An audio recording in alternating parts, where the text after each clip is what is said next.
Capítulo 18. Terceira iteração. Os detalhes emergem mais claramente conforme se refaz a curva fractal. Ian Malcolm. Parque Jurássico Zero. Eles percorreram o túnel verde sob as copas das palmeiras, a caminho do edifício principal destinado a visitantes. Por toda a parte a vegetação densa e bem cuidada enfatizava a sensação de que entravam em um novo mundo, um mundo pré-histórico tropical, deixando para trás o mundo normal. Eles parecem ótimos, Eli disse a Grant. Sim, Grant concordou. Mas quero vê-los de perto. Quero levantar suas patas e examinar as garras. Tocar a pele e abrir a boca e olhar seus dentes. Até fazer isso não terei certeza. Mas sem dúvida parecem ótimos. Suponho que isso mude um pouco sua área de pesquisa, e Malcolm comentou. Grant concordou com a cabeça. Muda tudo. Durante 150 anos, desde a descoberta de ossos enormes de animais na Europa, o estudo dos dinossauros foi um exercício de dedução científica. A paleontologia era essencialmente um trabalho de detetive, procurando pistas nos ossos fossilizados e nos sinais da passagem dos gigantes havia muito desaparecidos. Os melhores paleontólogos eram aqueles capazes das deduções mais inteligentes. Todas as grandes discussões da paleontologia se processavam dessa maneira, e inclusive o acirrado debate no qual Grant era uma figura-chave, a respeito do sangue quente dos dinossauros. Os cientistas sempre classificaram os dinossauros como répteis, criaturas de sangue frio que extraíam do ambiente o calor necessário para viver. Um mamífero podia metabolizar alimento para produzir calor corporal, mas um réptil não. Alguns pesquisadores, liderados principalmente por John Ostrom e Robert Bakir, de Yale, começaram a suspeitar de que o conceito de dinossauros lerdos, de sangue frio, não explicava os dados obtidos através dos fósseis. Utilizando a dedução clássica, eles tiraram suas conclusões de diversas séries de evidências. Em primeiro lugar, a postura, lagartos e répteis tinham as pernas tortas, esparramadas, tirando seu calor da proximidade do solo. Os lagartos não possuíam energia suficiente para se erguer nas patas traseiras, a não ser por alguns segundos. Mas os dinossauros apoiavam-se em pernas retas, e muitos andavam nas patas traseiras. Entre os animais vivos, a postura ereta ocorria apenas em mamíferos e pássaros de sangue quente. Assim sendo, a postura dos dinossauros indicava sangue quente. Em seguida estudaram o metabolismo, calculando a pressão necessária para bombear o sangue pelo pescoço de 6 metros do braquiossauro, e concluíram que isso só seria viável se tivessem um coração com 4 câmaras, para sangue quente. Estudaram também as pegadas, sinais deixados na lama pelos dinossauros, e concluíram que corriam tão depressa quanto o homem. Tal agilidade levava a supor a existência de sangue quente. Restos de dinossauros foram encontrados acima do Círculo Ártico, em um ambiente gélido, inimaginável para um réptil. E os novos estudos de comportamento grupal, baseados em grande parte no trabalho do próprio Grant, sugeriam que os dinossauros possuíam uma vida social complexa, e cuidavam de suas crias, algo desconhecido para os répteis. As tartarugas abandonam seus ovos, mas os dinossauros provavelmente não faziam isso. A controvérsia quanto ao sangue quente durou mais de 15 anos, até que uma nova noção dos dinossauros fosse aceita em animais ágeis, alertas, Mas isso não impediu o surgimento de inimizades. Nos debates, ainda havia colegas que não se falavam. Se os dinossauros pudessem ser clonados, o campo de pesquisa de Grant mudaria instantaneamente. O estudo paleontológico dos dinossauros estava terminado. Todo o sistema dos museus e seus esqueletos gigantes, com bandos de crianças barulhentas, os laboratórios das universidades, com seus estudos de ossos, as pesquisas as revistas, chegaria ao fim. Não parece aborrecido, e Malcolm disse. Grant abanou a cabeça. Já se discutiu isso. Muita gente imaginava que este momento chegaria. Mas não tão cedo. Esta é a história da nossa espécie, e Malcolm retrucou, rindo. Todo mundo sabia que aconteceria, mas não tão cedo. Eles caminhavam, tendo perdido os dinossauros de vista, embora ainda ouvissem sons de trombeta ao longe. Minha maior dúvida é onde obtiveram o DNA. Grant disse. Tinha conhecimento de pesquisas nos laboratórios de Berkeley, Tóquio e Londres, capazes de levar um dia à clonagem de um animal extinto como o dinossauro, e se fosse possível arranjar o DNA para o trabalho. O problema era que todos os dinossauros conhecidos eram fósseis, e a fossilização destruía a maior parte do DNA, substituindo-o por material inorgânico. Claro, se um dinossauro estivesse congelado, preservado numa turfeira ou mumificado no deserto, talvez se pudesse recuperar o DNA. Mas ninguém ainda localizara um dinossauro congelado ou mumificado. Portanto, a clonagem era impossível. Faltava material para tanto. Toda a moderna tecnologia genética era inútil. Equivalia a ter uma máquina Xerox e nada para copiar. Não se pode reproduzir um dinossauro real. Porque é impossível obter DNA de verdade, e Eli observou, fazendo eco aos pensamentos de Grant. A não ser que haja algum modo que não imaginamos, e ele retrucou. Como por exemplo? Não sei, Grant disse. Passando a cerca, eles chegaram à piscina natural, que transbordava numa série de pequenas cascatas e piscinas menores entre as pedras. A área fora plantada com samambaias gigantes. Não é extraordinário? Ed Regis perguntou. Principalmente nos dias de neblina, as plantas ajudam muito na criação de uma atmosfera pré-histórica. Estas são autênticas samambaias do período Jurássico, claro. Eli parou e examinou detidamente as plantas. Sim. Ele tinha razão, em Serena veriformas, uma espécie vegetal abundante entre os fósseis com mais de 200 milhões de anos, atualmente encontrada apenas em áreas úmidas do Brasil e Colômbia. Mas a pessoa que decidirá colocar aquela samambaia ali, ao lado da piscina, não sabia que os esporos da veriformas continham um alcaloide mortal, o beta-carboline. Uma pessoa poderia passar mal só de tocar as folhas esverdeadas.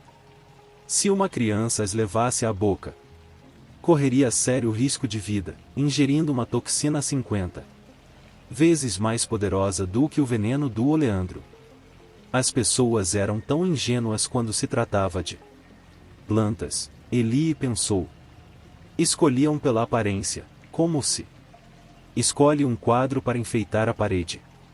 Nunca pensavam nas plantas como seres vivos, ocupados em realizar todas as funções vitais, como respiração, ingestão, excreção, reprodução e defesa. Mas Eli sabia que, na história do mundo, as plantas evoluíram do mesmo modo competitivo que caracterizava os animais, e em alguns aspectos, de forma até mais feroz. O veneno da Serena veriformans era um pequeno exemplo do requintado arsenal químico desenvolvido pelas plantas. Havia o terpeno, que algumas plantas espalhavam no solo para inibir a concorrência, alcaloides, que as tornavam indigestas para insetos e predadores, e crianças. Feromônios, usados na comunicação. Quando um pinheiro Douglas era atacado por besouros, produzia uma substância para afugentá-los, e o mesmo acontecia com outros pinheiros, em partes distantes da floresta. Reagiam assim, graças a um aviso químico produzido ante um ataque. As pessoas que imaginavam a vida na Terra como uma bucólica paisagem de animais se locomovendo contra um fundo verde não compreendiam direito o que viam. O fundo verde fervia de vida. As plantas cresciam, moviam-se, retorciam-se, lutavam pelo sol. Interagiam continuamente com os animais e desencorajando alguns com casca e espinhos, envenenando outros e alimentando alguns para promover a própria reprodução, espalhando pólen e sementes. Um processo complexo e dinâmico, que ele sempre considerará fascinante. Mas a maioria das pessoas simplesmente o ignorava.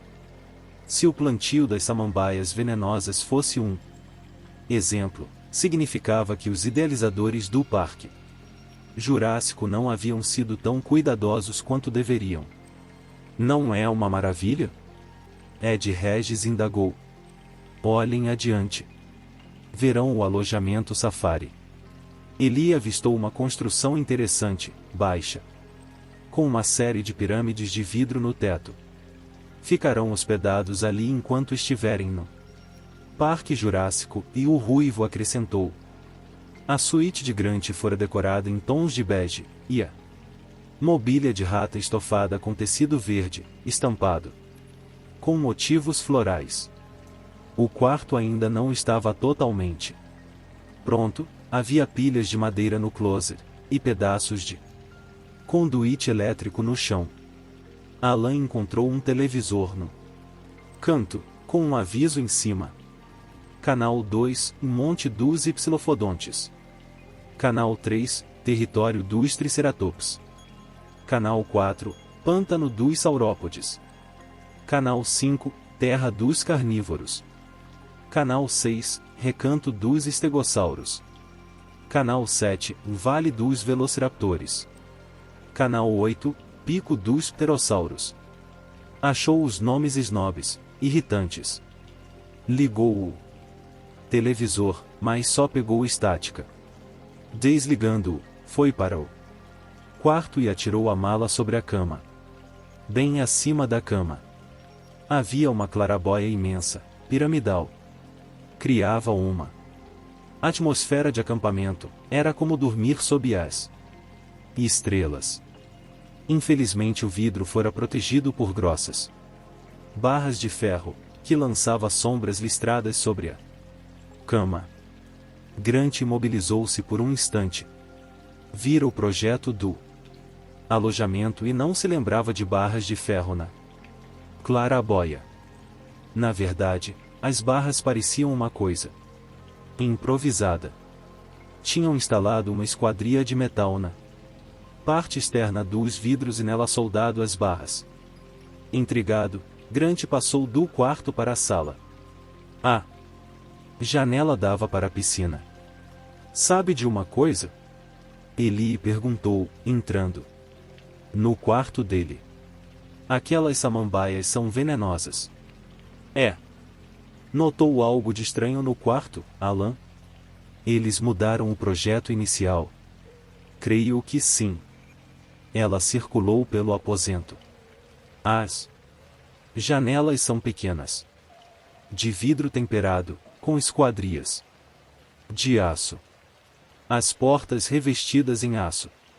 E a cerca lá fora foi muito bem integrada à paisagem, pintada de preto fosco, para parecer ferro fundido, mas nenhum disfarce pode esconder a espessura do metal, ou seus 4 metros de A altura. Fez uma pausa, pensativa. Não creio que a cerca constasse da planta, tampouco. Ao que parece, resolveram transformar este local numa fortaleza. Grant olhou para seu relógio. Vamos perguntar o motivo. O passeio começa em 20 minutos. Capítulo 19. Quando os dinossauros dominavam a Terra. Eles se encontraram no prédio dos visitantes em 2 andares, todo de vidro, com vigas e colunas anodizadas à vista. Grant concluiu que o estilo high-tech era deliberado. Havia um pequeno auditório, dominado pela figura de um Tyrannosaurus Rex robô, que posava ameaçador na entrada da área da mostra, chamada Quando os dinossauros dominavam a Terra. Adiante havia outros cartazes: O que é um dinossauro? E o mundo Mesozoico. Mas a mostra ainda não estava pronta, havia fios e cabos por toda parte.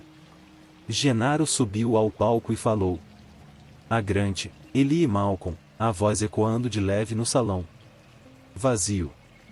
Ramon sentou-se no fundo, com as mãos cruzadas na altura do peito. Vamos iniciar o passeio pelas instalações. Gennaro avisou. Estou certo de que o Sr. Ramon e sua equipe mostrarão tudo sob um ângulo favorável. Antes de sair, gostaria de repassar o motivo de nossa vinda, e a decisão que preciso tomar antes de voltar. Basicamente, como perceberam, temos uma ilha onde dinossauros, gerados através da engenharia genética, vivem soltos num parque natural, como atração turística. O local ainda não está aberto ao turismo, o que poderá acontecer em 1 ano. Fez uma pausa e então prosseguiu, e minha dúvida é simples. Esta ilha é segura? Os visitantes podem passear tranquilos, e os dinossauros estão sob controle. Dizendo isso, Gennaro apagou as luzes do salão. Há 2 tipos de evidências que devemos levar em conta. Primeiro, a identificação de um dinossauro desconhecido no continente, na Costa Rica, feita pelo Dr. Grant. Esse dinossauro foi descoberto únicas a um fragmento. Encontraram-no em julho deste ano, depois que uma menina norte-americana teria sido atacada e mordida em uma praia. O Dr. Grant pode dar detalhes mais tarde. Pedi que nos enviassem o fragmento original, que se encontra em um laboratório de Nova York, de maneira que pudéssemos examiná-lo. Enquanto não chega, temos uma segunda evidência. Todos olhavam para ele, acompanhando atentos a explanação. A Costa Rica possui um serviço de saúde excelente, que levanta todos os tipos de dados. Desde março há relatos de lagartos que mordem bebês em seus berços, e também, devo acrescentar, que mordem pessoas idosas de sono pesado. Os ataques de lagartos ocorreram esporadicamente nas vilas costeiras, entre Ismaloia e Punta Arenas. De março em diante os relatos de mordidas cessaram. Contudo, temos este gráfico do Serviço de Saúde Pública de São José, sobre a mortalidade infantil nas cidades da costa oeste, no início do ano. Todos olharam para a projeção na tela. Chamo a atenção de vocês para 2 evidências mostradas neste gráfico, e Gennaro continuou.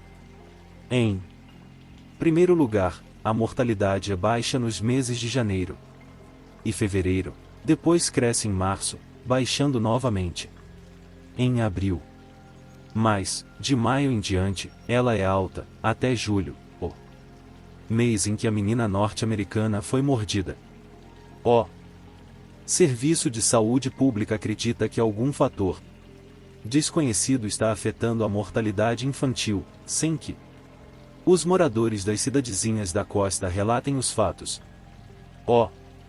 Segundo dado é este estranho pique quinzenal, que parece indicar a existência de um fenômeno cíclico. As luzes foram acesas novamente. Muito bem, Genaro disse. Estas são as informações de que dispomos. Alguém poderia. Vamos poupar muito esforço, e Malcolm tomou a palavra. Se eu explicar isso para vocês. Poderia? Genaro perguntou. Claro. Para começar, o mais provável é que os animais tenham fugido da ilha. Bobagem, Ramon resmungou, lá no fundo. E, além disso, o gráfico do Serviço de Saúde Pública com quase toda certeza não tem nada a ver com os animais que escaparam. Como sabe disso? Grant surpreendeu-se. Notarão que o gráfico alterna pontos altos e baixos, e Malcolm ressaltou. Isso é característico de muitos sistemas complexos. Por exemplo, a água quando pinga da torneira. Se abrir a torneira só um pouquinho, obterá um pingar constante, ping, ping, ping. Mas se abrir um pouco mais, permitindo uma certa turbulência no fluxo, obterá gotas grandes e pequenas, alternadamente. Ping, ping e ping, ping. Assim, podem conferir. A turbulência produz essa variação, é sua marca registrada. E verão um gráfico similar para qualquer nova doença que atinja uma comunidade. Mas por que afirma que isso não tem nada a ver com os dinossauros que escaparam? Grant perguntou. Porque trata-se de uma marca registrada não linear, e Malcolm respondeu. Precisaria de centenas de dinossauros fugitivos para provocar esse fenômeno. E não. Creio que centenas de dinossauros tenham escapado. Portanto, concluo que outro fator, como uma nova variedade de gripe, tenha causado as flutuações verificadas no gráfico. Mas acredita que dinossauros tenham escapado? Genaro insistiu. Acredito. Por quê? Por causa do que estão pretendendo fazer aqui. Entenda, esta ilha tenta recriar um ambiente natural do passado. Um mundo isolado onde animais extintos circulem livremente. Certo? Certo. Mas, do meu ponto de vista, tal empreitada é impossível. A matemática é tão evidente que dispensa os cálculos. Seria como perguntar se teria imposto a pagar caso ganhasse $1 bilhão por ano. Não há necessidade de puxar a calculadora para saber. Claro que teria. De modo similar, posso garantir que ninguém consegue reproduzir a natureza deste modo, com sucesso. Ou esperar êxito na tentativa de isolá-la. Por que não? Afinal, os zoológicos não recriam a natureza, e Malcolm cortou. Vamos esclarecer isso. Os zoológicos pegam a natureza que já existe e a modificam ligeiramente, para criar áreas de confinamento para os animais. E mesmo essas pequenas modificações com frequência falham. Os animais escapam constantemente. Mas um zoológico não serve de modelo para este parque. Temos aqui algo muito mais ambicioso. Mais parecido com uma estação espacial na Terra. Genaro balançou a cabeça. Não compreendo. Bem, é muito simples. Exceto o ar, que circula livremente, tudo neste parque foi feito para ficar isolado. Nada entra, nada sai. Os animais mantidos aqui nunca deveriam se misturar aos ecossistemas maiores da Terra. Não deveriam fugir. E nunca fugiram, e Ramon esbravejou. Tal isolamento é inviável, e Malcolm afirmou. Enfático. Impossível consegui-lo. Claro que pode ser feito. Nós o fizemos. Peço que me desculpe, e Malcolm replicou. Mas não sei do que está falando. Seu pessimista arrogante em Ramon explodiu. Saindo da sala. Senhores, vamos com calma, e Genaro pediu. Sinto muito, e Malcolm disse.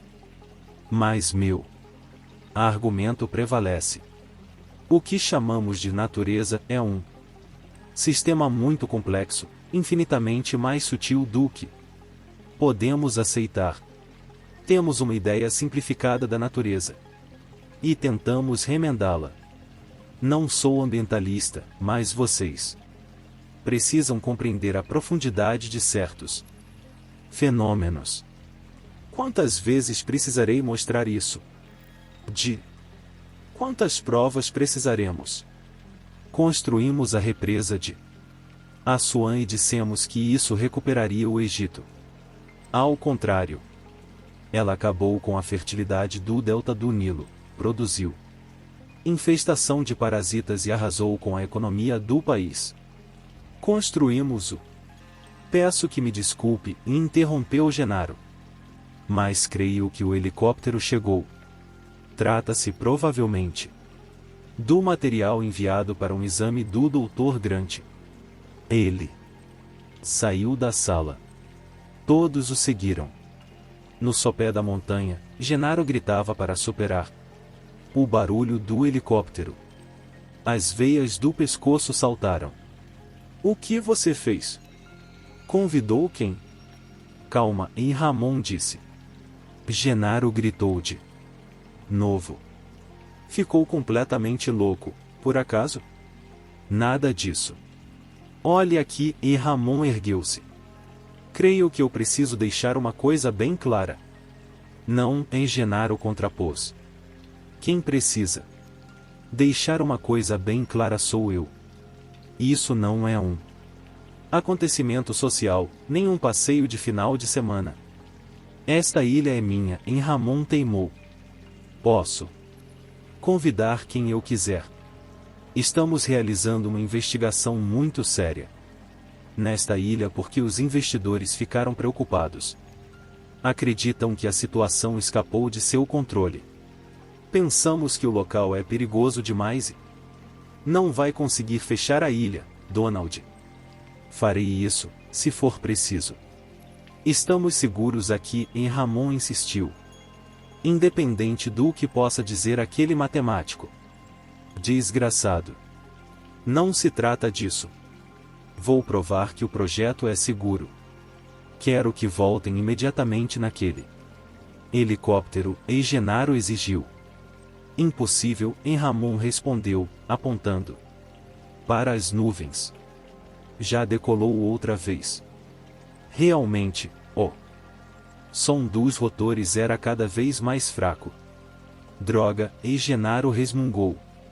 Não percebe que arrisca desnecessariamente a ora, e Ramon interrompeu. Vamos falar sobre isso depois. Não quero incomodar as crianças. Grant virou a cabeça e viu duas crianças descendo a encosta do morro, acompanhadas por Ed Regis. Na frente vinha um garoto de mais ou menos 11 anos, usando óculos, seguido por uma menina mais nova, talvez com 7 ou 8 anos, os cabelos loiros presos sob um boné dos Mets, com uma luva de beisebol no ombro. As duas crianças desceram ágeis o caminho do heliponto e pararam a uma certa distância de Genaro e Ramon. Meu Deus! Genaro gemeu baixinho. Agora por favor, vamos com calma, em Ramon pediu a Genaro. Os pais deles estão se divorciando e eu gostaria que se divertissem no final de semana conosco. A menina acenou. Oi, vovô! Ela gritou. Chegamos. Capítulo 20. O passeio. Tim Murphy logo notou algo de errado. Seu avô discutia com um sujeito de cara avermelhada à sua frente. Os outros adultos, um pouco recuados, pareciam constrangidos e desconfortáveis. Alex sentiu a tensão. Porque deu um passo atrás, jogando a bola de beisebol no ar. Vamos, Lex. Vá na frente, Tim. Não faça onda, e ele disse. Alexis olhou para o irmão, quando Ed Regis disse. Cordial. Vou apresentá-los a todos, e depois podemos passear. Preciso ir, e a menina esquivou-se. Mas Ed Regis já começara as apresentações. Primeiro, abraçaram o avô, que os beijou, e depois apertaram a mão do homem com quem discutira. O nome do sujeito musculoso era Genaro. As apresentações foram nebulosas. Para Tim, havia uma loira de short e um homem de barba, usando camisa havaiana com jeans. Depois um gorducho, que mexia com computadores, que não apertou sua mão, só balançou a cabeça. Tim tentava ordenar suas impressões, mas não tirava os olhos das pernas da loira, quando repentinamente se deu conta de que sabia quem era o barbudo. Sua boca está aberta, e Alexis disse. Eu conheço aquele cara, e Tim falou. Claro. Acabou de ser apresentado. Não. Eu tenho o livro dele. De que livro está falando, Tim? O barbudo perguntou. O mundo perdido dos dinossauros. Alexis riu. Papai falou que Tim tem dinossauros no cérebro. Tim ignorou-a, pensava no que sabia sobre Alan Grant, um dos principais defensores da teoria do sangue quente dos dinossauros, responsável pela maioria das escavações num lugar chamado Morro do Ovo, em Montana, famoso pela quantidade de ovos de dinossauro encontrados. O professor Grant encontrara grande parte dos ovos de dinossauro existentes. Além disso, desenhava bem. E fizera ele mesmo as ilustrações para seus livros. Dinossauros no cérebro? Repetiu o barbudo. Para dizer a verdade, eu tenho o mesmo problema. Papai disse que os dinossauros eram estúpidos. Alexis disse. Ele acha que Tim deveria praticar mais esportes. Tim ficou sem graça. Por que não vai embora? Já vou, respondeu a menina. Ué, você não estava morta depressa? Eu mesma posso dizer se estou ou não com pressa, Timothy, e ela falou, pondo as mãos nos quadris, copiando a postura mais irritante da mãe. Tenho uma ideia, e Ed Regis disse. Por que não? Seguimos para o centro de visitantes e iniciamos o passeio? Todos começaram a caminhar. Tim ouviu quando Genaro murmurou para seu avô. Eu deveria matá-lo por ter feito isso. Depois Tim olhou para o lado e percebeu que o doutor Grant o alcançara. Qual sua idade, Tim? 11 anos. E há quanto tempo se interessa por dinossauros? Tim engoliu em seco. Já faz tempo. Vamos ao museu, às vezes, quando convenço minha família. Meu pai. Conversar com o Dr. Grant deixava Tim nervoso. Seu pai não se interessa muito pelo assunto?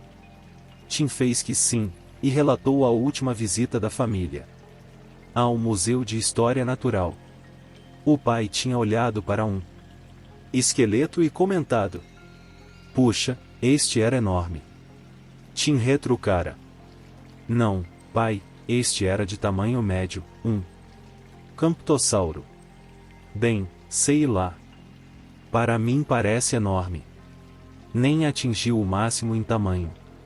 O pai olhara de novo para o esqueleto. De que período é? Jurássico? Não. Cretáceo. Cretáceo? E qual a diferença entre Jurássico e Cretáceo? Cerca de 100 milhões de anos, apenas. Cretáceo vem antes? Não, pai, o Jurássico vem antes. Certo, e aceitar o pai, recuando um passo.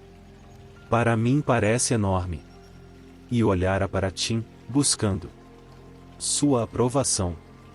Tim sabia que era melhor concordar com o pai, e apenas resmungara qualquer coisa. E seguiram em frente. Pouco adiante Tim demorará-se na frente de um outro esqueleto, um Tyrannosaurus Rex, o mais terrível predador que já pisara na face da terra. Finalmente, seu pai indagara. O que está olhando tanto? Estou contando as vértebras. As vértebras?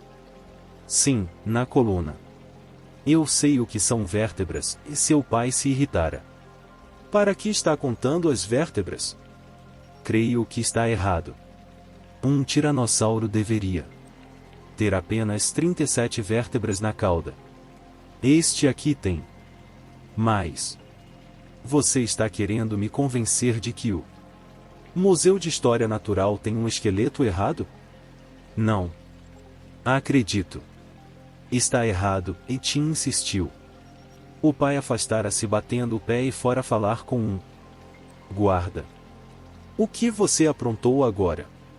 A mãe perguntara. Tim. Eu não fiz nada, e Tim se defenderá. Só disse que o dinossauro estava errado, só isso. E o pai tinha voltado com ar espantado, porque o guarda lhe dissera, é claro, que aquele tiranossauro de fato tinha vértebras a mais na cauda. Como sabia disso? O pai questionara. Li um pouco a respeito, e Tim responderá. Isso é surpreendente, filho. Imagine, saber quantas vértebras há na cauda de um dinossauro. Nunca vi algo assim. Você realmente tem dinossauros no cérebro. Depois o pai falará que queria assistir à última parte do jogo dos Mets na televisão, e Lex gostara da ideia. Foram embora do museu. Ti não vira mais dinossauros, por isso tinham vindo agora para a ilha. Era a maneira como sua família sempre fazia as coisas. Sempre não, Tim corrigiu-se. Agora que o pai estava se divorciando da mãe, tudo seria diferente. Seu pai já se mudará, e mesmo sendo meio esquisito no início, Tim gostara da nova situação. Acreditava que sua mãe arranjara um namorado, mas não tinha certeza, e nunca falaria esse respeito com Lex. A irmã ficará desolada por se afastar do pai e nas últimas semanas se tornará tão chata que... Era o 5027? Grant perguntou. Como? O tiranossauro do museu. Era o 5027. Era, e Tim disse. Como sabe? Grant sorriu. Eles prometem consertá-lo há anos. Mas agora não será mais preciso. Por quê? Por causa das coisas que estão acontecendo aqui. Na ilha de seu avô. Tim balançou a cabeça. Não sabia do que Grant estava falando. Mamãe contou que era um complexo turístico. Sabe? Com piscinas e quadras de tênis. Não é só isso, e Grant disse. Eu explico no caminho. Agora virei uma babá idiota, pensou Ed Regis. Desconsolado, batendo o pé no chão enquanto esperava no centro de visitantes. O velho lhe dissera com todas as letras, vigie meus netos como se fosse uma águia, estão sob sua responsabilidade no final de semana. Ed Regis odiara a missão. Sentirá-se humilhado. Ele não era babá, droga.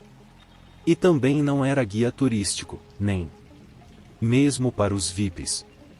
Exercia a função de diretor de relações públicas do Parque Jurássico e tinha muito serviço a fazer. Até a data da inauguração, há menos de um ano. Só a Coordenação com as empresas de relações públicas de São Francisco e Londres e as agências de publicidade de Nova York e Tóquio já era um serviço de tempo integral. Principalmente porque as agências não podiam saber qual era a atração principal do complexo. As firmas planejavam campanhas genéricas, nada específico, e estavam descontentes. Pessoas criativas como ele, pensou Ed, precisavam de estímulo, de encorajamento para realizar um bom trabalho. Não podiam perder tempo levando cientistas para passear. O grande problema na profissão de relações públicas era a falta de respeito profissional. Regis estava na ilha. Com intervalos, havia 7 meses, e todo mundo tentava empurrar os serviços incômodos para ele. Como o episódio de janeiro. Harding deveria ter cuidado do caso. Harding ou Owens, o empreiteiro geral. Mas nada disso tinha sobrado para Ed Regis. O que poderia saber em matéria de socorro a um empregado doente? E agora se transformará em um misto de guia turístico e babá. Ele virou para trás e contou as cabeças. Ainda faltava um. Então, lá no fundo, viu Adra Sattler saindo do banheiro. Muito bem, pessoal, vamos começar o passeio pelo segundo andar. Tim foi com os outros, seguindo o Sr. Regis na escada preta suspensa no ar, que dava no segundo andar do prédio. Eles passaram diante de uma placa onde se lia: área restrita. Somente pessoal autorizado pode ultrapassar este ponto. Tim sentiu um arrepio ao ver o aviso. Atravessaram o corredor do segundo andar. Uma das paredes era de vidro, dando para um terraço com palmeiras meio encobertas pela neblina. As outras portas tinham placas como de escritórios, indicando o guarda do parque, serviços para hóspedes, gerência geral. Na metade do corredor havia uma divisória de vidro, com outro aviso. Embaixo havia mais avisos. Cuidado! Substâncias teratogênicas. Mulheres grávidas devem evitar exposição a esta área. Perigo. Isótopos radioativos em uso. Potencial cancerígeno. Tim ficou ainda mais excitado. Substâncias teratogênicas. Coisas que faziam monstros. Isso o animou. Mas quase de imediato desapontou-se quando Ed Regis disse: não liguem para os avisos. Foram colocados só para cumprir a lei. Posso assegurar que a segurança é total. Eles cruzaram a porta. Havia um guarda do outro lado. Ed Regis dirigiu-se ao grupo. Já perceberam que temos um mínimo de pessoal na ilha. Administramos o projeto com um total de 20 pessoas. Claro, teremos mais gente quando chegarem os hóspedes, mas no momento só precisamos de 20. O parque inteiro é controlado daqui. Eles fizeram uma pausa na janela, olhando para uma sala pequena. Havia um mapa transparente do parque, vertical, impresso no vidro, e na frente deste uma série de consoles brilhantes de computador. Algumas das telas traziam dados, mas a maioria mostrava imagens em vídeo do parque. Havia apenas 2 pessoas lá dentro, em pé, conversando. O homem à esquerda é nosso engenheiro-chefe, John Arnold. Regis apontou para um homem magro, com camisa de manga curta abotoada até o pescoço e gravata, fumando um cigarro. Ao lado dele encontra-se o encarregado da segurança do parque, o Sr. R. Robert Muldoon, um famoso caçador de Nairobi. Muldoon era um Sujeito forte, de roupa caqui, os óculos escuros pendurados no bolso da camisa. Ele olhou de relance para o grupo. Moveu ligeiramente a cabeça como cumprimento, e concentrou-se nas telas dos computadores. Estou certo de que desejam visitar esta sala, Ed Regis continuou. Mas primeiro vou mostrar como obtemos o DNA dos dinossauros. A porta indicava extrações, e como as outras entradas do edifício do laboratório, precisava de um cartão magnético de segurança para ser aberta.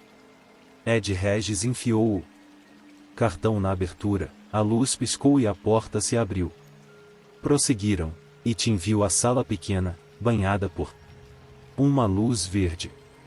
4 técnicos em uniformes de laboratório trabalhavam nos microscópios de visor duplo, ou estudavam imagens nas telas de alta resolução.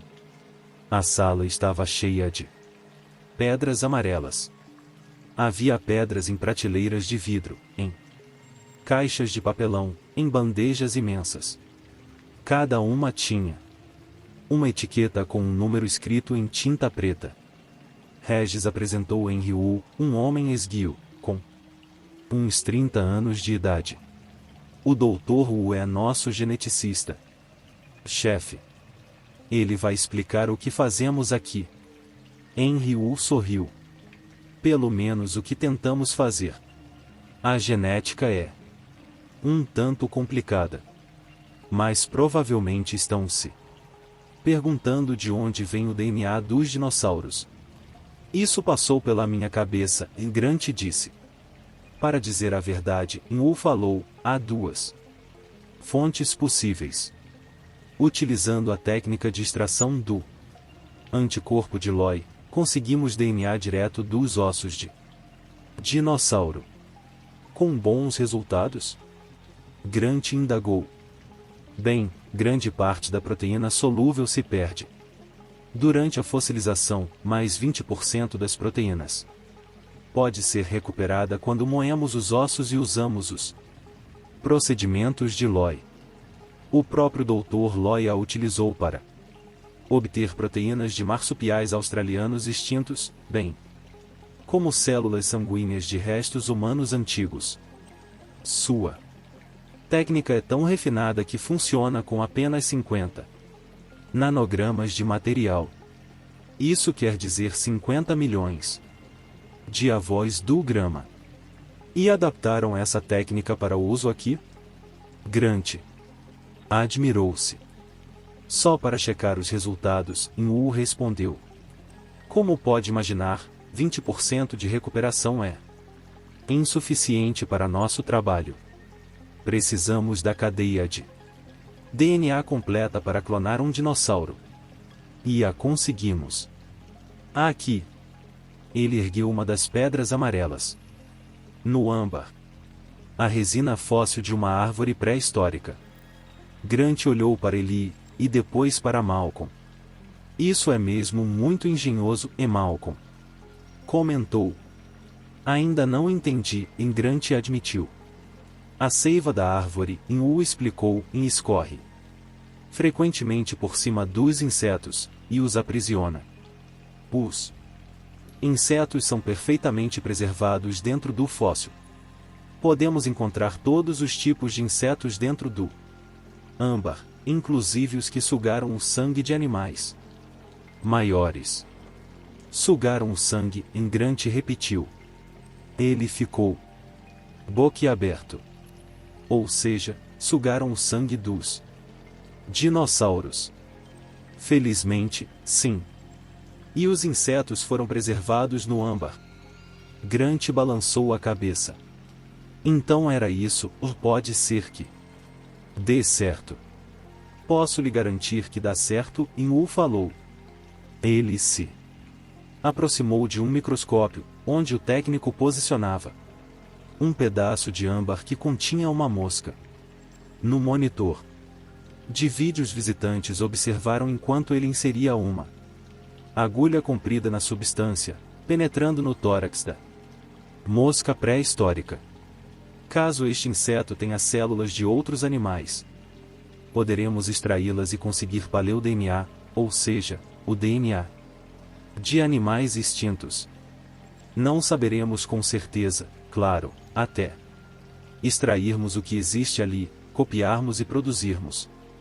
Fazemos isso há 5 anos. Tem sido um processo longo, lento, mas deu resultado.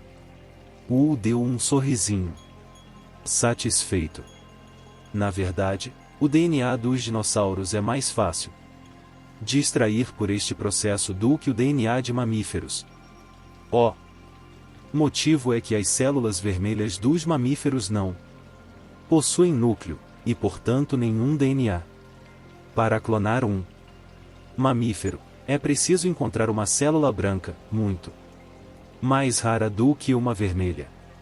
Mas os dinossauros possuem células vermelhas nucleadas, como acontece com as aves atuais.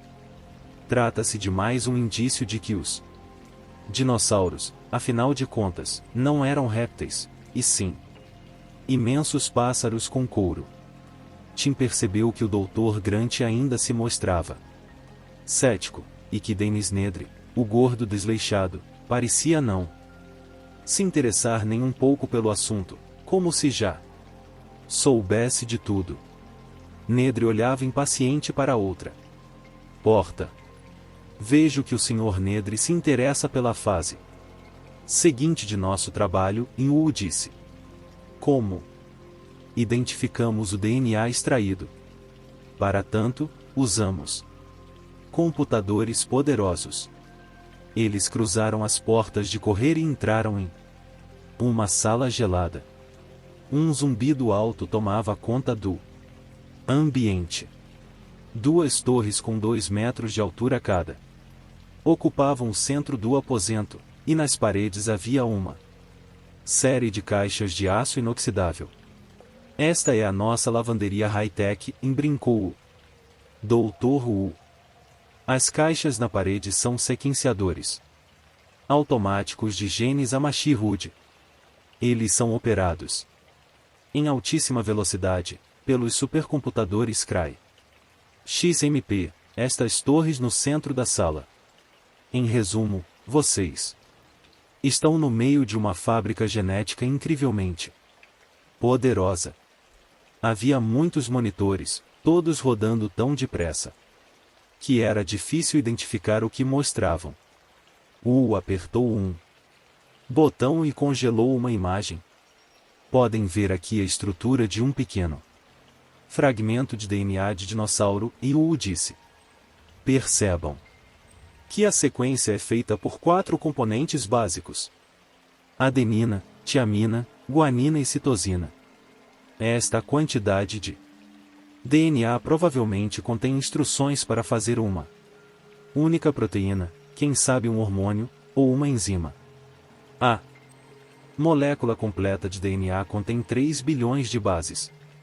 Assim, se olharmos para uma tela como essa por um segundo, 8 horas por dia, levaremos mais de 2 anos para ver a cadeia completa do DNA.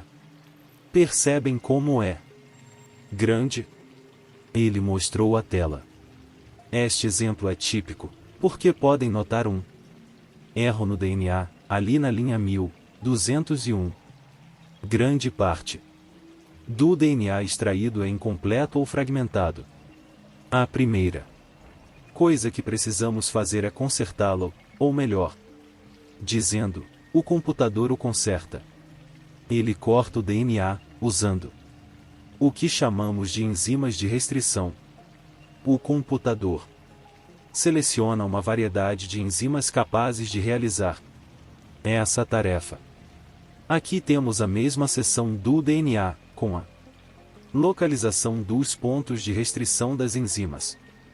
Como podem ver na linha 1201, 2 enzimas cortarão ambos os lados do ponto danificado.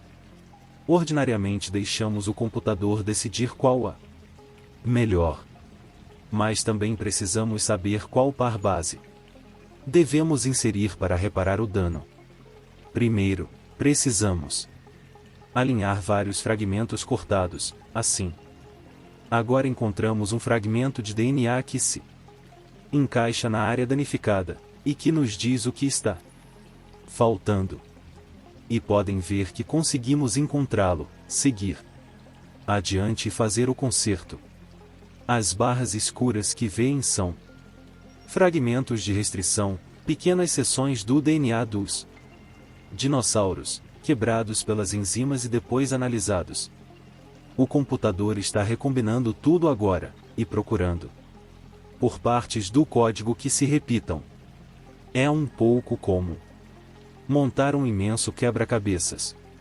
O computador consegue fazer isso bem depressa. Temos, portanto, agora uma sequência revisada de DNA, consertada pelo computador. A operação que testemunharam levaria meses para ser realizada em um laboratório convencional, mas nós a terminamos em alguns segundos. Então está trabalhando com a sequência completa de DNA? Grant perguntou. Ah, não, Wu respondeu. Isso seria impossível. Já nos distanciamos muito dos anos 60, quando um laboratório levava 4 anos para decodificar uma tela como essa. Agora os computadores fazem tudo em algumas horas. Mas, mesmo assim, a molécula de DNA é grande demais. Pegamos apenas as partes da sequência que diferem de animal para animal, ou do DNA contemporâneo. Apenas uma pequena porcentagem de nucleotídeos difere de um animal para outro. Só analisamos isso, o que já é uma tarefa gigantesca. Denis Nedry bocejou. Ele concluíra muito que a Ingen deveria estar fazendo algo do tipo. Uns 2 anos antes, quando a Ingen o contratara para idealizar os sistemas de controle do parque, um dos parâmetros iniciais do projeto pedia registros de dados com campos da ordem de 3x109. Nedry presumira que fosse um engano e entrará em contato com Palo Alto para confirmar. E eles disseram que estava correto. 3 bilhões de campos. Nedry já trabalhará em muitos sistemas de grande porte. Fizera nome implantando redes mundiais de comunicação por linhas telefônicas para multinacionais. Esses sistemas, com frequência, possuíam milhões de registros. Não constituíam novidade para ele. Mas a Ingen pretendia montar algo bem maior. Intrigado, Nedry consultara Barney Fellows, na Symbolics, próxima ao campus do Instituto Massachusetts de Tecnologia, o MIT, em Cambridge. Que tipo de base tem 3 bilhões de registros? Barney. Só pode ser um engano, e Barney responderá, rindo. Eles colocaram 1 ou 2 zeros a mais. Não há engano. Liguei para confirmar. Querem exatamente isso. Então enlouqueceram, e Barney afirmou.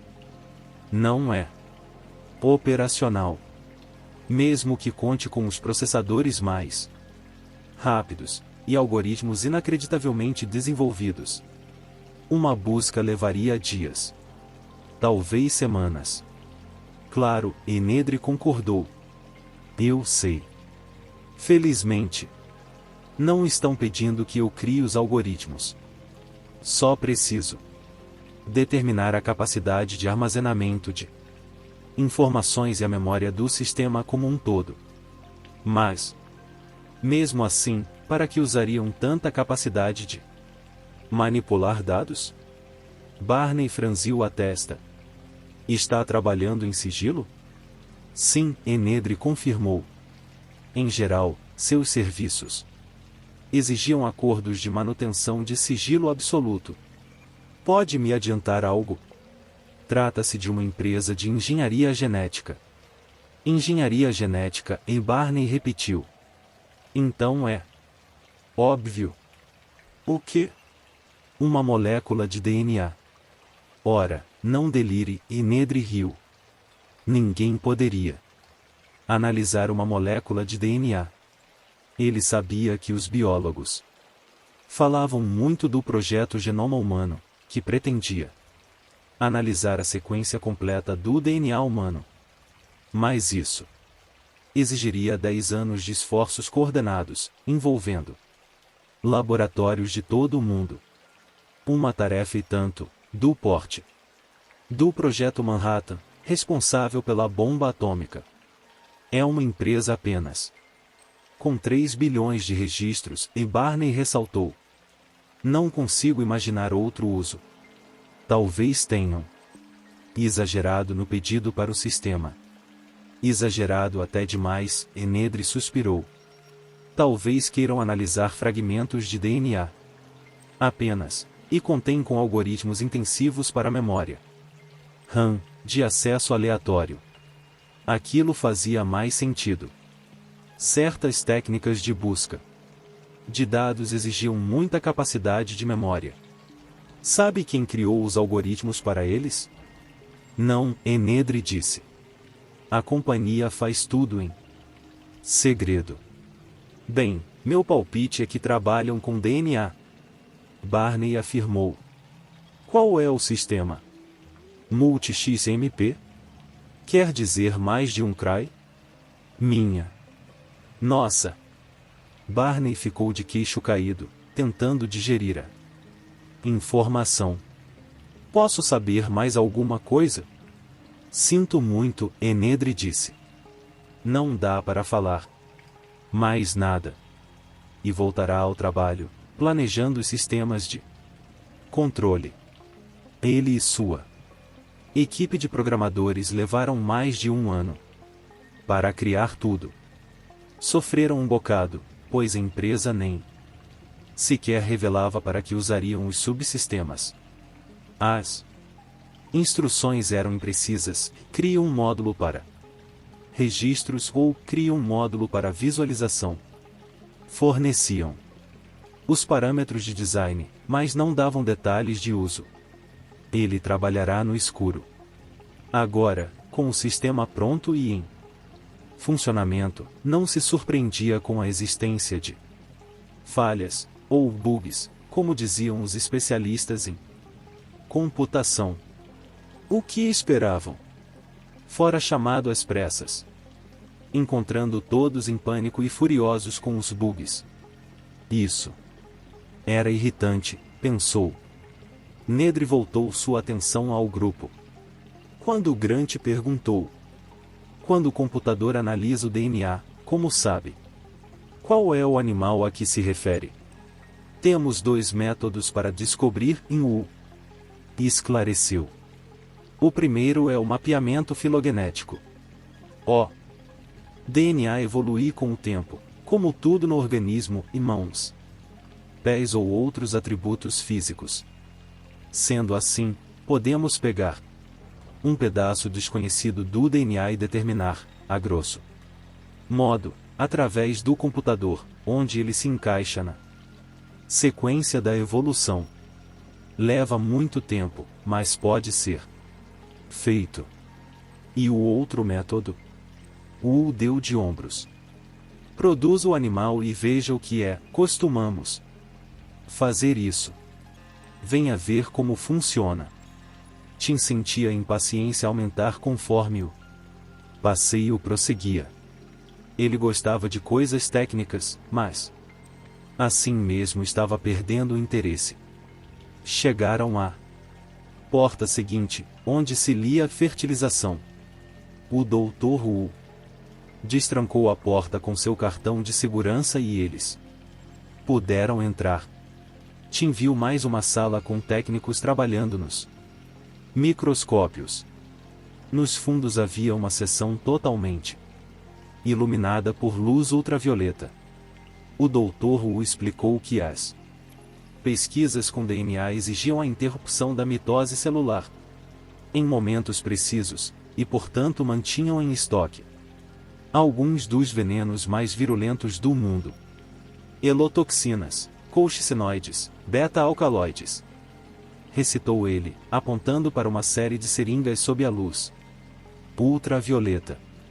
Podem matar qualquer ser vivo em 1 ou 2 segundos. Tim gostaria de aprender mais sobre os venenos. Mas o Dr. Wu embarcou numa explicação sobre o uso de ovos não fertilizados de crocodilo, com substituição do DNA. E o professor Grant fez perguntas complicadas demais. Num canto da sala havia tanques com indicações de líquido N2. E viram também imensos frigoríficos, no interior dos quais as pessoas poderiam andar, com prateleiras contendo embriões congelados, cada um deles embrulhado em uma camada fina de folha de alumínio. Alexis estava entediada. Nedry bocejava. E até mesmo Adra Sattler começava a perder o interesse. Tim cansará-se de percorrer aqueles laboratórios complicados. Queria ver os dinossauros. A placa na sala seguinte indicava a incubadeira. Ali dentro é um pouco quente e úmido, e o Dr. Wu explicou. Mantemos a temperatura na casa dos 32 graus e a umidade relativa em torno de 100%. Também aumentamos a concentração de oxigênio. Chega a 30%. Atmosfera jurássica, e observou Grant. Sim. Pelo menos como a imaginamos. Se alguém sentir tonturas, avise, por favor. O Dr. Wu inseriu seu cartão de segurança na ranhura. E a porta externa abriu-se com um chiado. Gostaria de pedir que não tocassem em nada nesta sala. Alguns dos ovos são permeáveis aos olhos da pele. E cuidado com a cabeça. Os sensores estão sempre em movimento. Ele abriu a porta interna, que dava na incubadeira. Entraram, e Tim examinou a sala imensa, banhada em luz infravermelha. Os ovos encontravam-se em mesas longas. Os contornos pálidos pouco distintos na névoa baixa que cobria as mesas. Os ovos moviam-se continuamente, balançando sem parar. Os ovos dos répteis contêm grande quantidade de gema, mas nenhuma água. Os embriões precisam extrair água do meio ambiente. Daí a necessidade da névoa. O Dr. Wu explicou que cada mesa continha 150 ovos, e representava uma nova partida de extrações de DNA. As partidas eram identificadas por números nas mesas, 6, 4, 5, 8, 2 ou 394. Mergulhados na névoa até a cintura, os funcionários encarregados da incubadeira moviam-se de um ovo a outro, enfiando as mãos na neblina, virando-os de hora em hora, verificando a temperatura com sensores térmicos. A sala era monitorada por câmeras de televisão colocadas no alto e sensores de movimento. Um sensor térmico suspenso avançava de um ovo a outro, tocava cada um deles com um bastão flexível e seguia em frente, emitindo um bip. Nesta incubadeira produzimos mais de 12 levas de extrações, o que rendeu um total de 238 animais vivos.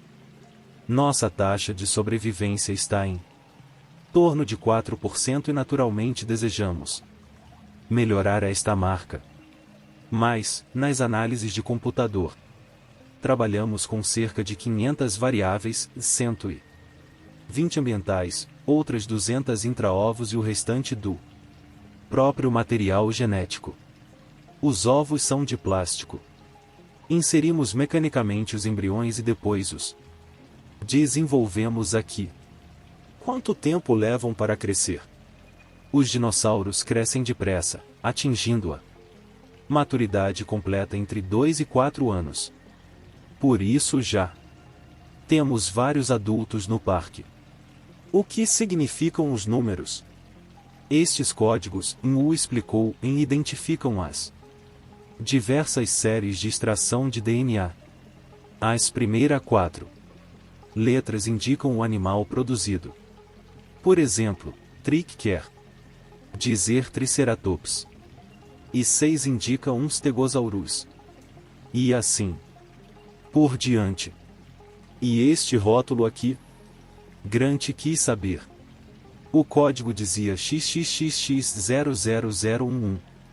Embaixo havia uma anotação: possível coelu. Trata-se de uma nova partida de DNA em U, disse. Não sabemos exatamente o que sairá. Quando fazemos uma extração pela primeira vez, não temos certeza do animal produzido. Como pode ver, presumimos que seja um coelu, ou seja, um coelurossauro. Um pequeno herbívoro, se não me engano. Tenho dificuldade em me lembrar dos nomes. Há cerca de 300 gêneros de dinossauros conhecidos, até agora. 347, Tim corrigiu. Grant sorriu e indagou. Tem algum a ponto de eclodir? No momento não. O período de incubação varia para cada animal, mas no geral se situa em torno de 2 meses. Tentamos espaçar a eclosão, para facilitar o trabalho do pessoal encarregado. Imagine o que representa o nascimento de 150 animais em poucos dias. Claro, a maioria não sobrevive. Na verdade, estes XS estão quase no ponto. Mais alguma pergunta? Não. Então vamos para o berçário, onde ficam os recém-nascidos. Entraram em uma sala circular, toda branca. Havia algumas incubadoras, do tipo utilizado nos berçários dos hospitais, mas estavam vazias no momento. Trapos e brinquedos espalhavam-se pelo piso. Uma moça de roupa branca estava sentada no chão, de costas para eles. O que temos aqui hoje, Kate? O Dr. Wu perguntou.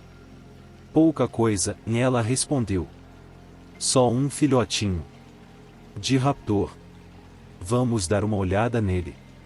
A moça levantou-se e deu um passo para o lado. Tim ouviu Nedry comentar. Parece um lagarto. O animal tinha cerca de 40 centímetros, o tamanho de um macaco pequeno. Era amarelo escuro, com listras marrons, como um tigre. Tinha a cabeça e o pescoço longo de um lagarto, mas apoiava-se nas patas traseiras, bem firmes, equilibradas pela cauda grossa. Os membros superiores, menores, moviam-se no ar. Ele virou a cabeça de lado e olhou para os visitantes que o observavam. Velociraptor, e Alan Grant identificou em voz baixa. Velociraptor mongoliensis, e o completou. Um predador. Este aqui tem apenas 6 semanas. Encontrei recentemente uma ossada de raptor. Grant contou, abaixando-se para examinar o animal de perto.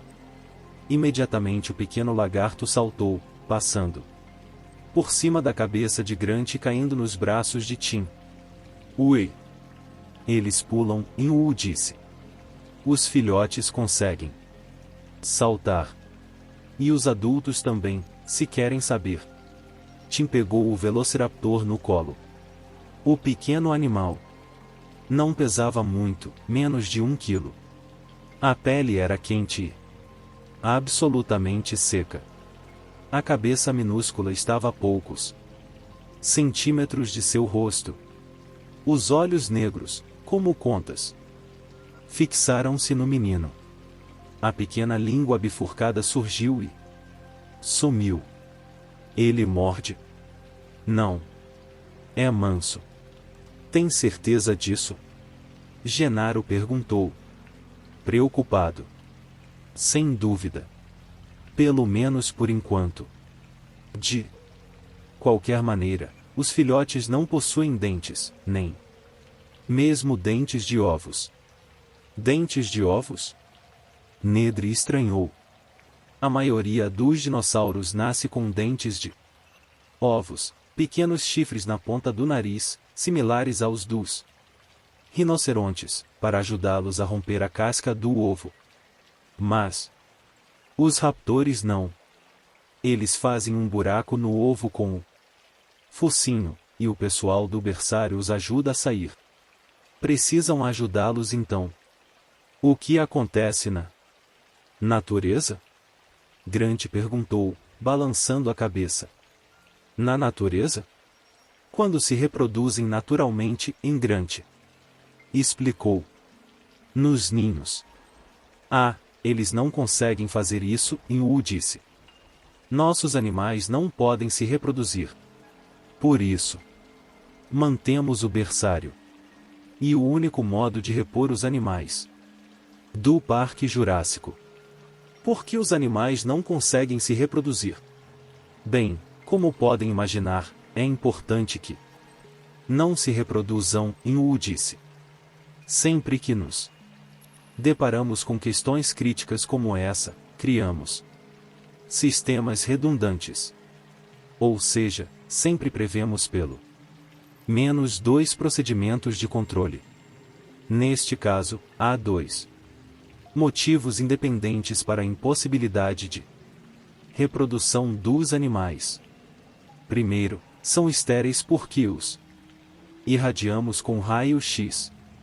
E a segunda razão: todos os animais do Parque Jurássico são fêmeas. Wu revelou, com um sorriso satisfeito. Eu gostaria de obter alguns esclarecimentos a esse respeito, e Malcolm pediu. Ao que parece, a irradiação é um método falho.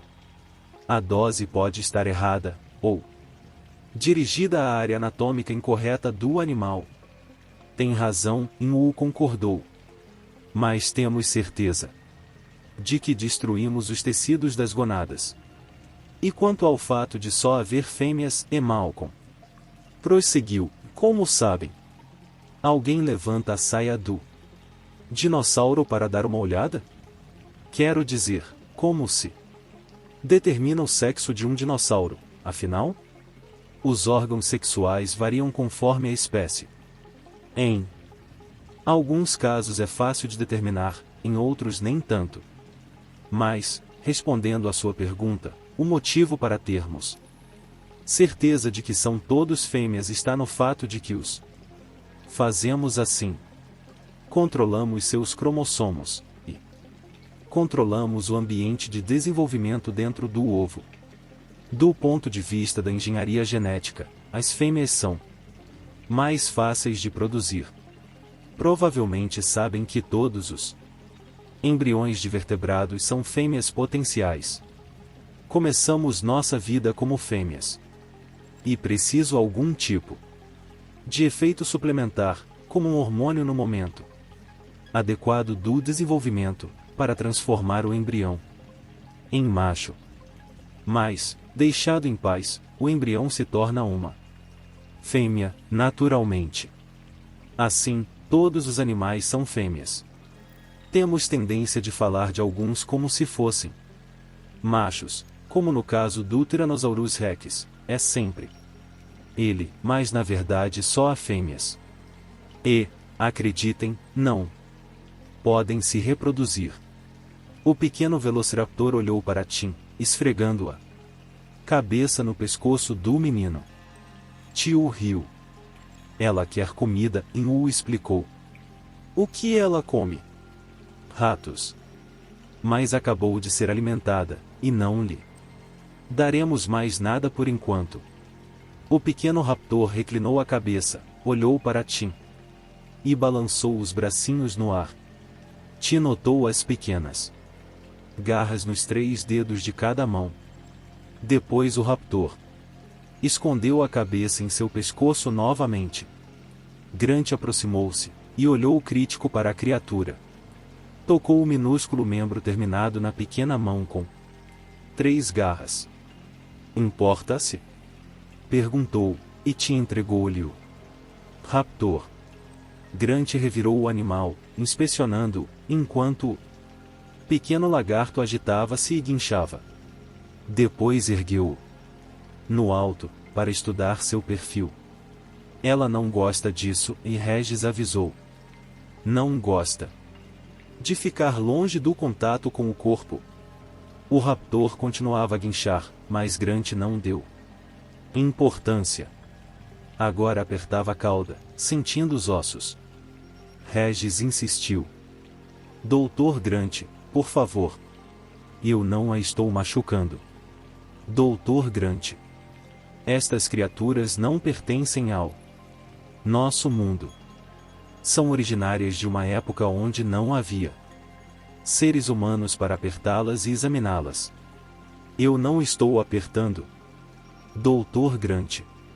Coloque-a no chão imediatamente. Ed Regis gritou. Mas... agora... Ed Regis estava furioso. Grant entregou o animal a Tim. O raptor parou de guinchar. Tim sentia seu pequeno coração batendo acelerado contra seu peito. Sinto muito, Dr. Grant, mas estes animais são delicados na infância, e Ed Regis disse. Perdemos vários deles por causa da síndrome do estresse pós-parto, que tem uma possível mediação adrenocortical. Por vezes morrem em 5 minutos. Tim tranquilizou o bichinho. Está tudo bem agora, e disse. Tudo bem. O coraçãozinho ainda batia forte. Consideramos muito importante que os animais sejam tratados da maneira mais humana possível, em Regis. Continuou. Prometo que terá todas as chances de examiná-los depois. Mas Grant não conseguia se afastar. Aproximou-se do animal que estava nos braços de Tim, olhando curioso. Pequeno velociraptor abriu a boca e silvou para Grant. Enfurecido. Fascinante, Grant comentou. Posso ficar brincando com ela? Tim perguntou. Agora não, e Ed Regis respondeu, olhando para o relógio. São 3 horas, um bom momento para um passeio pelo parque propriamente dito, onde podem ver os dinossauros no ambiente que planejamos para eles. Tim largou o velociraptor, que correu para o canto da sala, agarrou um trapo, colocou na boca e puxou a ponta com as garrinhas. É isso, guerreiros e guerreiras. Espero que tenham curtido o vídeo tanto quanto eu curti trazê-lo para vocês. Agradeço de coração por terem assistido até o final. Se ainda não fazem parte da nossa comunidade, não se esqueçam de se inscrever no canal Samurai Novel para não perderem nenhum conteúdo épico que está por vir. E claro, a força do nosso clã cresce com a união de cada um de vocês. Compartilhem nossos vídeos com seus amigos, para que mais pessoas possam se juntar a essa jornada incrível. Juntos, somos mais fortes. Até o próximo vídeo, guerreiros. Continuem trilhando o caminho dos samurais e espalhando a energia positiva. Arigato.